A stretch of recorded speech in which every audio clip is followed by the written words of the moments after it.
আসসালামু আলাইকুম। আপনারা দেখছেন এখন সবার খবর, আমার খবর, আপনার খবর, জনগণের খবর। এই মুহূর্তে আমি রয়েছি বেলপাড়া, রয়েছি পীরজাদা সৈয়দ নাজিমউদ্দিন সাহেবের দরবার শরীফ রয়েছে, তার সাথে আমি কথা বলবো। কয়েকদিন আগে রাজ্যের মন্ত্রী, আইনমন্ত্রী মলয় ঘটক এসেছিলেন। সৌজন্য সহ সাক্ষাৎকার কিনা কী প্রসঙ্গ তার সাথে আলোচনা হলো সেটা তার কাছে জানবো। আপনার কাছে এসেছিলেন আইনমন্ত্রী মলয় ঘটক, কি আপনার আরও কী আলোচনা হলো? উনি তো সৌজন্য হিসাবে তিনি একবার এসছেন ফুরফুরা দরবার শরীফে, 21, 22, 23 ঐতিহাসিক আমার দাদা পীরের ইশারে সাহেব, এই ইশারে সাহেবে লক্ষ্য করে উনি এসেছিলেন।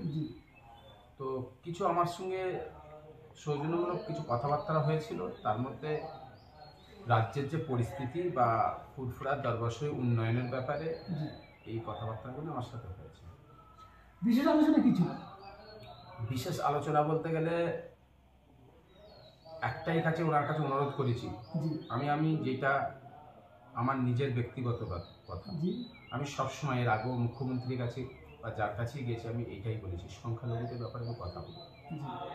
আমাদের সংখ্যালঘু সম্প্রদায়ের যে পরিস্থিতি, এডুকেশন থেকে শুরু করে মাদ্রাসা পড়তে থেকে শুরু করে আরও আমাদের অসহায় বাংলার যে পরিস্থিতি, হিন্দু মুসলিম সমস্ত সম্প্রদায় যারা আছে, আদিবাসী দলিত, এদের কথাও আমি তুলে ধরেছি যে আপনারা এইগুলোকে কেন লক্ষ্য করেননি, বা আজকে যে প্রতিবাদ দাঁড়াচ্ছে, সমাজ এইভাবে প্রতিবাদ হচ্ছে, এই প্রতিবাদকে কেন আপনারা লক্ষ্য করছেন না, এই ব্যাপারে কথা হয়েছে।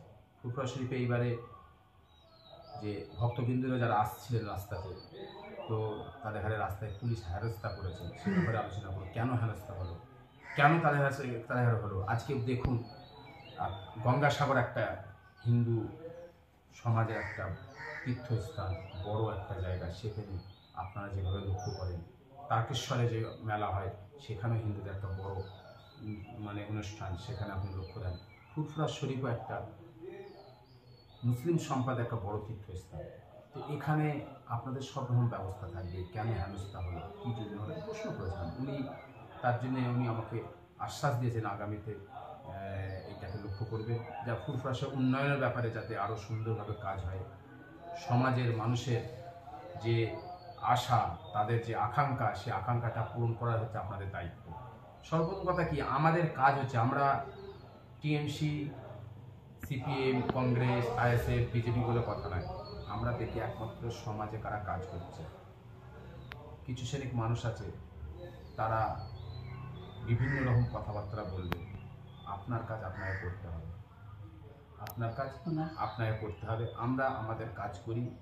এবার থাকবে প্রত্যেকটা জাতির মধ্যে এটা আছে যে কিছু মানুষ আছে, তাদের কাজ হচ্ছে, তারা দেখবেন, লক্ষ্য করে দেবেন, তার ব্যাকগ্রাউন্ডটা লক্ষ্য করে দেবেন, তারা সোশ্যাল মিডিয়ায় এসে আজে বাজে কথা বলে, কিন্তু তাদের ব্যাকগ্রাউন্ডটা দেবেন, তারা খাচ্ছে দাচ্ছে শুয়ে আছে, কাজ সমাজের কোনো কাজ নেই, সমাজের জন্য তারা একটা পচা আলুচ্চ খারাপ, এরা সমাজের কোনো কাজ করে না, সমাজের কোনো কাজের না।